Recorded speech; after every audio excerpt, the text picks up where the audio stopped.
5 আগস্টের পর আমরা কেন্দ্রের থেকে যা কর্মসূচি, দলীয় কর্মসূচি আসতো ধারাবাহিকভাবে প্রতিটা প্রোগ্রাম আমরা সফলভাবে পালন করেছি এবং পালন করতে আমি ব্যক্তিগতভাবে আনন্দ সঞ্চয় বোধ করতাম। যদিও বা আমাদের উপর নির্যাতন, নিপীড়ন, আওয়ামী শক্তির, পুলিশের, হানাদার বাহিনীর মতো যেভাবে আমাদের উপর নির্যাতন করত, সেইটার মধ্যে দিয়ে আমরা বিগত 5 আগস্টের আগে অতিবাহিত করেছি। আমাদের পরিবার থেকে শুরু করে সবাই একটা আতঙ্কে থাকতো, কোনো দোষ ছাড়া বিনা কারণে কবে আমাদেরকে গ্রেপ্তার করে নিয়ে যাচ্ছে। আমার বৃদ্ধা মা ছিলেন, সার্বক্ষণিক চিন্তা থাকতো আমার ছেলেটাকে কখন ধরে নিয়ে যাচ্ছে, যেহেতু বাংলাদেশ জাতীয়তাবাদের সাথে সম্পৃক্ত। আমাদের এখানে 5 আগস্টের আগে আপনারা দেখেছেন হয়তো অনেকেই পোস্টার ব্যানার পর্যন্ত লাগাতে সাহস করেনি, কিন্তু আমার পোস্টার ব্যানার চলমান ছিল, দলীয় বার্তা দিতাম ব্যানারের মাধ্যমে। এইভাবে আমার উপর নির্যাতন বেশি হয়েছিল।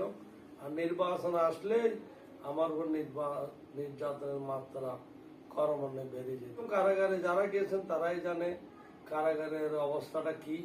আমাদেরকে একজনের সাথে একজন ইলিশ ফাইলের মতো রাখা হতো, এক ধরনের নির্যাতন সেখানে।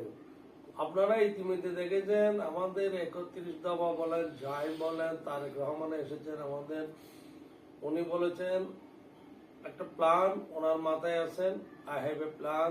ওই প্ল্যানের ধারাবাহিকতায় আপনারা দেখেছেন সরকার গঠন করার সামান্য সময়ের মধ্যে প্রথম আমাদেরকে কার্ড দেওয়া শুরু করেছেন, কৃষি কার্ড দিয়েছেন, ফ্যামিলি কার্ড দিয়েছেন, স্বাস্থ্য কার্ড দিয়েছেন। এবং তারেক রহমানের সবচেয়ে বেশি যেটা গুণ, সেটা দেখার বিষয়টা হচ্ছে মন্ত্রী পরিষদ আকার খুব ছোট্ট। কারণটা হচ্ছে কি, তারেক রহমান অপব্যয়, তারেক রহমান অতিরিক্ত খরচ পছন্দ করেন না। জনগণের টাকা সাশ্রয় করে সেটাই তারেক রহমান দেশের জন্য খরচ করবেন। এইটাই আমি মনে করি সবচেয়ে বেশি লক্ষণীয় এবং দেখার বিষয়। এক কথায় বাংলাদেশের প্রধানমন্ত্রী যেমন রয়েছেন 300টি আসনে, আবার এমপি রয়েছেন, কারণ প্রধানমন্ত্রীর দ্বারা এককভাবে সম্ভব নয়। ঠিক তেমনি একটা সিটিকে যদি আপনার জনগণের কাজ করতে হয়, সিটির ওয়ার্ডগুলোতে একজন একজন প্রতিনিধি অবশ্যই দরকার।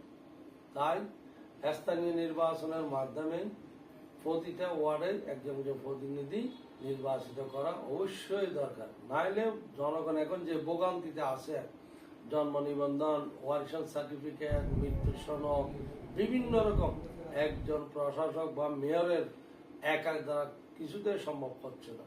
তাই যত দ্রুত আমার মনে হয় স্থানীয় নির্বাচন বা কাউন্সিলের নির্বাচন দিয়ে মানুষকে যদি ভোগান্তি থেকে বাঁচাতে হয়, নির্বাচন অতীব জরুরি। একটা ছেলে যখন পরীক্ষা দেয়, বাৎসরিক একটা পরীক্ষা দেওয়ার জন্য সারা বছর পড়ালেখা করে, ঠিক তেমনি একজন রাজনীতিবিদ সারা বছর রাজনীতি করে হয় কাউন্সিলর হবেন, না হয় এমপি হবেন, না হয় আর কিছু হবে। এইটা লক্ষ্য করে তো মানুষের রাজনীতি করে। পাশাপাশি একজন কাউন্সিলর বা এমপি বা মন্ত্রী যদি না হয়, সামগ্রিক জনগণের আপনার কাজ করার সুযোগ হয় না। ব্যক্তিগত পর্যায়ে কাজ করা, রাষ্ট্রীয়ভাবে কাজ করা অনেক ভিন্ন।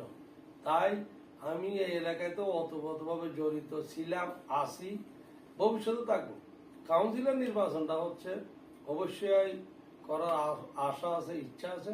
তবে দল যদি মনে করেন আমার অতীত নির্যাতন, নিপীড়ন বা অতীত মানুষের সাথে যে শ্রম দিয়েছি, এই শ্রমের বিনিময়ে আমাকে যদি কাউন্সিলর পদে দলের থেকে নির্বাচিত করে, দল যদি মনে করে আমি নির্বাচিত হয়ে উঠে আসবো, ইনশাল্লাহ আমি প্রস্তুত। আমার প্রথম কাজটা হবে, যদি আল্লাহ রাব্বুল আলামিন আমাকে এই এলাকায় কাজ করার সুযোগ দান করেন, প্রথম কাজটা হবে মানুষের জন্য শান্তভাবে নিরাপদে চলাফেরা করার জন্য নিশ্চয়তা দেওয়ার কাজটা হচ্ছে আমাদের। নিশ্চয়তা দিতে গেলে হবে মাদক, কিশোর গ্যাং, ইফটিজিং, এগুলো বন্ধ করতে হবে। এগুলো বন্ধ করতে হলে আমি মনে করি আমার ওয়ার্ডে যেমন কোনো খেলার মাঠ নেই, আমরা মাননীয় মেয়রের মাধ্যমে খেলার মাঠের ব্যবস্থা করতে হবে এবং বিভিন্ন রকমের বিনোদনমূলক কর্মসূচি দিয়ে ছেলেদেরকে যদি আমরা খেলাধুলায় বিভিন্ন রকমের বিনোদনের মধ্যে ব্যস্ত রাখি, তাইলে আমি মনে হয় কিশোর গ্যাং বা অসামাজিক কর্মকাণ্ড বা দুশ্চরিত্রের দিকে মানুষ ধাবিত হবে না।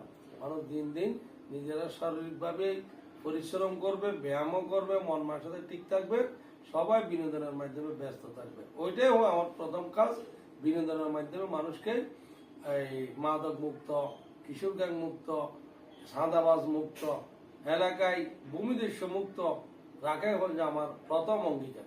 এলাকাবাসীর কাছে আমি একটা জিনিস চাবো, সেটা হচ্ছে এই এলাকায় তো আমার জন্ম, আমার বাবার জন্ম, আমার দাদারই জন্ম। এই এলাকায় আমি রাজনীতি সামাজিকভাবে মানুষের সাথে ছিলাম।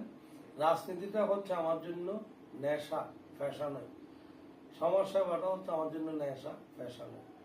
তাই আমি মানুষের যা করেছি আলহামদুলিল্লাহ, মানুষের আমার কোন রকমের ইচ্ছা দিয়ে আমি কোন রকম মানুষকে ক্ষতি করার চেষ্টা করিনি, মানুষকে দুঃখ দেওয়ার চেষ্টা করিনি, কষ্ট দিই।